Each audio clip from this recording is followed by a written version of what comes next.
2014 to 24, inflation was brought back to 5.1%. Inflation 6% है। इसका मतलब जो चीज आज 100 रुपए की थी वो एक साल बाद 106 रुपए की हो जाएगी। Everyone says that the inflation is 5 to 7%. Even RBI says that the inflation is only 4 to 5% and has been near this since forever. Wow, so apparently everything is fine, prices are stable and nothing to worry about. But then paneer लेंगे? पनीर तो बेटा कुछ दिनों में इतनी थैलियों में सोनार की दुकान पे बिकेगा। पनीर दो? नहीं बस। And it's not just in the movies. People are constantly struggling and complaining about the rising prices. And it's so common that we even have famous YouTubers teaching how to write letters on. Your grandfather is very upset about the rising prices and keeps thinking of his golden times when things were cheap, because even the commodities of basic necessities are getting out of reach. So even though the government is saying that inflation is at a manageable level, somehow the truth is that the real life inflation is much worse than the official numbers. Let's see why. Government calculates inflation using CPI, Consumer Price Index, which is a selective basket of goods, and they very cleverly exclude essential expenses like your medical bills growing at 14% annually, or the luxury like airline tickets growing like crazy. So government controls what inflation to show you. They can keep some subsidized items like LPG or very certain grains in the basket we discussed, and very conveniently skip the skyrocketing school fees or private hospital bills. They can actually manipulate the inflation numbers they are going to show you. It's like telling a broke guy that just don't count your rent and you will feel rich. Real people don't spend money like it's assumed in the basket. For example, the basket assumes that people will only spend 10% of their income into house rent. But people living in Mumbai, they're spending up to 40 to 50% of their income just for the rent. So this basket really makes very little sense for real expenses. According to government, the prices are stable, but my poor wallet is going through a midlife crisis. I will discuss later why government does this and what really is the real inflation. But the thing is, even if everything stays same, you grow as a person and you grow your expenses. Which brings us to lifestyle inflation, which is still a visible inflation. In the very next section, I will also talk about the hidden inflation that no one else is talking about. Just 2 years ago, I was using this cheap 700 rupees headphone, and now everyone around me is using expensive AirPods or headphones. So I also upgraded and bought one at a price of 10x, which is around 8,000.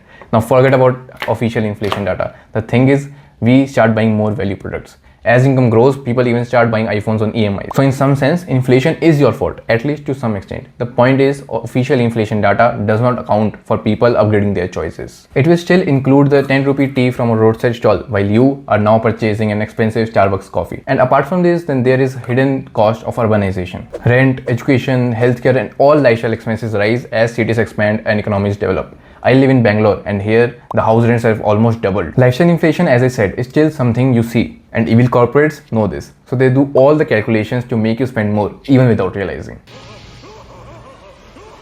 The first hidden inflation is shrinkflation, and let me try to explain you with an example.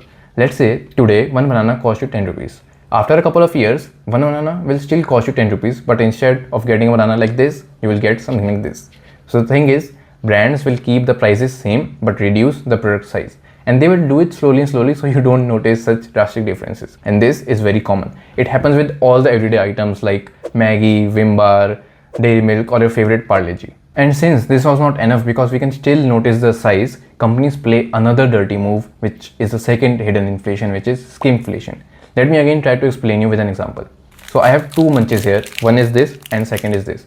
This in fact is 20% longer. But let me actually try to eat both of them right now in front of you.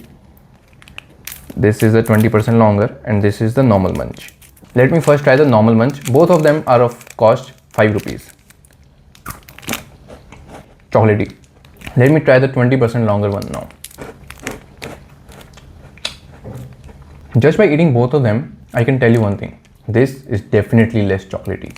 So this, which is 20% longer, is of less quality in some sense because it contains less chocolate, which I suppose to eat. But this one, which is again of 5 rupees but smaller size, this has more chocolate and of better quality. So the shrinkflation that we discussed was about reduced size. The skimpflation is about reduced quality. And in my opinion, this is the worst inflation because it goes unnoticed and often comes to food items that we consume. So that's why unfortunately some companies even start selling less healthy products in countries like India.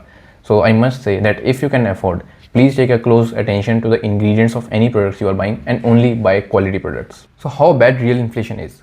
Government says inflation is 5 to 7%.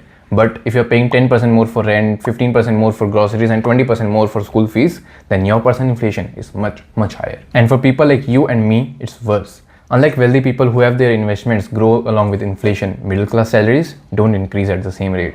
We get a death by 1,000 cuts because no single price hike seems extreme, but over time, little increases add up. For example, 1 liter milk in 2006 costed 16 rupees only. In 2022, that same 1 liter milk cost 54 rupees, which is more than 3x, even without we noticing the small increases every year. The real inflation is actually different for everyone. It might be 5% for someone living in a village, or it might be up to 20% for a young person who recently shifted to a city like Mumbai or Bangalore. The thing is, you need to calculate your own inflation.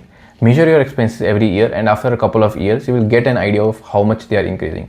But definitely, for any rough calculation or financial planning, make sure to count inflation as minimum 10%. Because whatever you do, your inflation will be at least 10% or maybe even more than that. This makes us wonder why government does not admit the real inflation data, and there are two reasons for it. The first is lower inflation means political stability. If the government actually admits that the real inflation is 10 to 15%, it will lead to higher salary hikes, higher pension, and higher subsidy demands.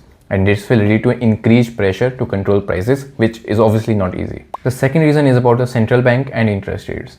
If RBI acknowledges that the real inflation is very high, it will have to increase the interest rates aggressively. This will lead to loans becoming much more expensive. So your home loan, car loan, personal loan, all of them will become more expensive. And this will further lead down to slower business growth because you won't have money to spend. And secondly, the businesses also take loans, so the loans will become expensive for them also, and they won't be able to grow further. And for these two reasons, the government does not tell you that the real inflation is way higher than what they officially report. So we have broken down why the government's inflation number seems so wrong and why the impact on your real life is much worse. But here's the thing, understanding inflation is just one piece of the puzzle.